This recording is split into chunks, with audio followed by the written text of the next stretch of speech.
af religionsfrihed, af religionsinspiration.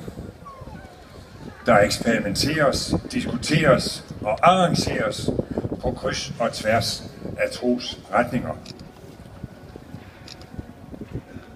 For kirkelivet i Danmark er det en stor gave, at der kommer så mange fra andre dele af verden til Danmark.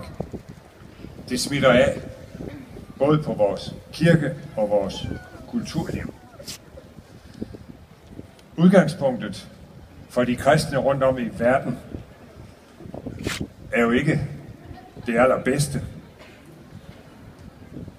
Kristne forfølges desværre i rigtig mange lande. Men i Danmark har vi altså nu næsten 260 migrantmenigheder. Og jeg har hørt, at om søndagen, så er der altså flere, der går i migrantkirkerne, end der er i folkekirken. Jeg ved ikke, om det er rigtigt, men det skulle være nogen, der siger det, at sådan er det i København.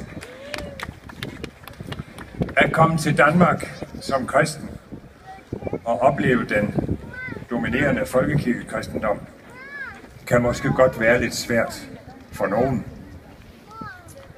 Man danser ikke så meget i den danske folkekirke, som man lige gjorde for lidt siden. Men 80% af befolkningen, næsten, betaler for at være med i kirken. Og det står i grundloven, at staten også skal understøtte kirken. Og hvis vores gæster tager rundt i landet, så vil de kunne se, at vi har rigtig mange kirker. Næsten 2.000 kirker i dette lille land. Og de fleste af dem, de er omkring 700-900 år gamle. De er fra middelalderen. Så historisk set, så kan enhver se med det blotte øje, at Danmark er et gammelt kristent land. Det er de ydre tegn på det. Desværre så er det ikke sådan, at vi er så gode til at skilte med, at vi er et gammelt kristent land.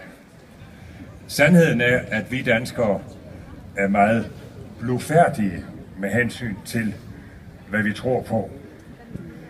Vi er ikke vant til at tale om det. Vi er ikke vant til at give udtryk for det. Og når man taler med en dansker, så tror man måske ikke, at tro og religiøsitet er noget, der spiller en særlig stor rolle. Men det skal man nu ikke tage fejl af. Det er mere det, at vi ikke er vant til at tale om det. Og på det punkt har vi brug for gæster, som vi har i disse dage. Nogen, der er meget mere frie, meget mere åbne med hensyn til, at de har en tro, som de også synes, at andre skulle have delt i. For nogle af vores gæster har troen haft store personlige omkostninger, fordi kristne forfølges så mange steder i verden. Derfor er det også vigtigt, at vi har alle de mange migrantmenigheder, som symboliserer, at her er der altså åbenhed, her er der kirker med frihed, og hvor man er velkommen.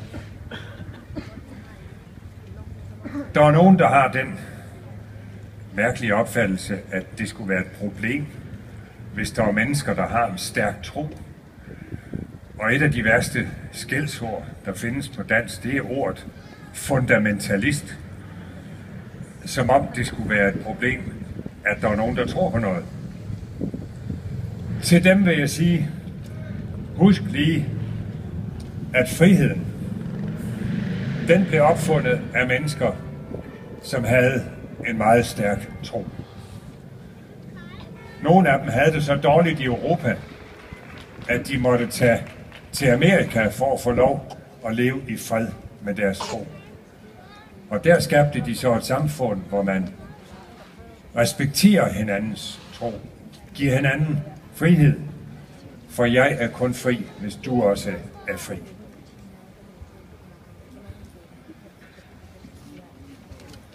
Det er frugtbart, at der er så stor forskellighed, når det gælder kirkelivet og den måde, man tror på, og hvad man tror på. I de vestlige lande går sekulariseringen sin skæresgang, men det er igen mest et ydre fænomen.